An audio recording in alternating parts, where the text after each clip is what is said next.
रो रो कर मांग रहा है 8 साल का अनमोल। कहाँ है मम्मी पापा, क्यों नहीं मिलाया जा रहा है।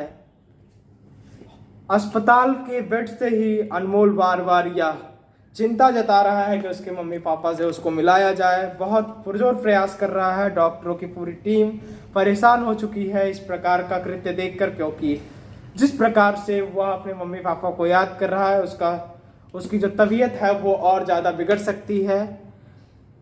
5 लोगों की नृशंस हत्या के बाद अनमोल 6वां व्यक्ति जो बच गया था, उसका इलाज चल रहा है। इलाज के दौरान वह गोरखपुर के मेडिकल कॉलेज में भर्ती है, लेकिन उसी दौरान उसको होश आई है और होश आते ही अपनी सारी घटनाओं का जिस प्रकार से उसको अंदेशा है कि उसके माँ बाप और बहन भाइयों की हत्या हो गई है, उसी पर वो अनमोल बार बार यह प्रयास कर रहा है कि उसको उसके मम्मी पापा तक पहुंचा दिया जाए। वह बार बार यह जिद कर रहा है कि उसके मम्मी पापा कहीं भी हों उसको वहां तक पहुंचा दिया जाना चाहिए, लेकिन उसको क्या पता है कि उसके मम्मी पापा अब इस दुनिया में नहीं है। जिस प्रकार की पूरी स्थिति है, पूरे फतेहपुर ग्राम थाना रुद्रपुर तहसील फतेहपुर ग्राम में धारा 144 लागू कर दी गई है। कई गुंडे वहां पहुंचकर पूरी तरह से उन्माद और उग्रता दिखा रहे थे। इसी को देखते हुए प्रशासन ने धारा 144 पूरे क्षेत्र भर में लागू कर दी है और अनमोल जिस प्रकार से यह प्रयास कर रहा है कि उसको उसके मम्मी पापा से मिलना है, घर जाना है, वो उसकी तबीयत में सुधार की जगह बिगाड़ रहा है। बहुत पुरजोर प्रयास कर रहे हैं, डॉक्टर उसको संभालने की कोशिश कर रहे हैं, बार बार नींद का इंजेक्शन लगा रहे हैं जिससे वह ज़्यादा से ज़्यादा रेस्ट कर सके और ज़्यादा से ज़्यादा स्वस्थ होकर तब उसको बताया जाए कि उसके मम्मी पापा भाई बहन अब इस दुनिया में नहीं है। जिस प्रकार की पूरी स्थिति है, ग्राम फतेहपुर देवरिया का फतेहपुर पूरी तरह से छावनी हो चुका है। पुलिस की हर नाके पर नाकाबंदी के बावजूद भी कुछ उग्रता फैलाने वाले व्यक्तियों की उग्रता वहाँ साफ तौर पर देखी जा सकती है और जिस प्रकार से वो उग्रता फैला रहे हैं वो वैचारिक है।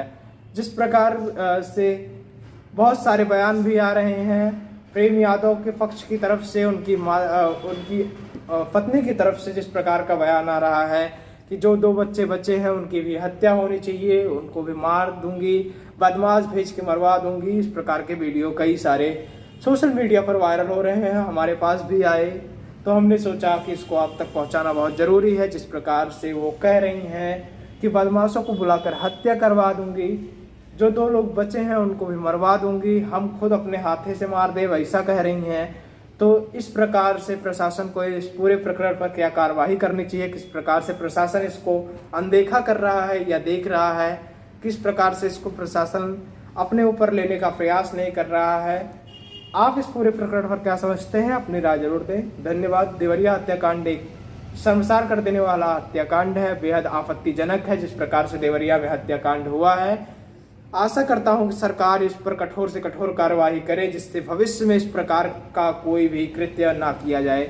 इस प्रकार के कृत्य जब होते हैं दिल दहल जाता है, आसपास का पूरा प्रवेश डरावना लगने लगता है। जिस प्रकार से कई सारे संगठन दमखम भर रहे हैं, जिस प्रकार से पुरजोर प्रयास कर रहे हैं इस पूरे घटनाक्रम में अपनी संवेदना व्यक्त करने की या अपनी राजनीति चमकाने की, ये पूरा प्रयास उनका धारा 144 की वजह से फेल होता दिख रहा है। लेकिन अभी भी कुछ उग्र लोग इस प्रकार का पुरजोर प्रयास कर रहे हैं सोशल मीडिया के माध्यम से और कई सारे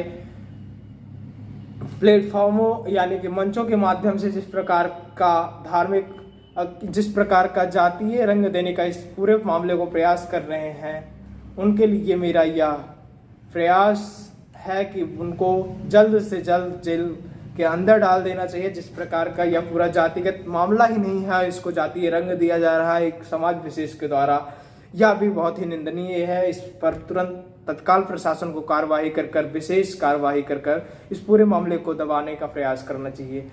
जिस प्रकार से उत्तर प्रदेश में घटनाएं हो रही हैं ये बेहद शर्मसार कर देने वाला है। जिस प्रकार से फैसले उत्तर प्रदेश में इतनी देरी से आ रहे हैं, जिस प्रकार से माननीय योगी आदित्यनाथ जी फैसला करने में माहिर माने जाते थे, पूरे भारत में वो मिसाल देते थे लोगों उनकी, जिस प्रकार से कहते थे कि ऑन द स्पॉट फैसला होगा, ये 5 हत्याओं पर उनका ऑन द स्पॉट फैसला मौन है।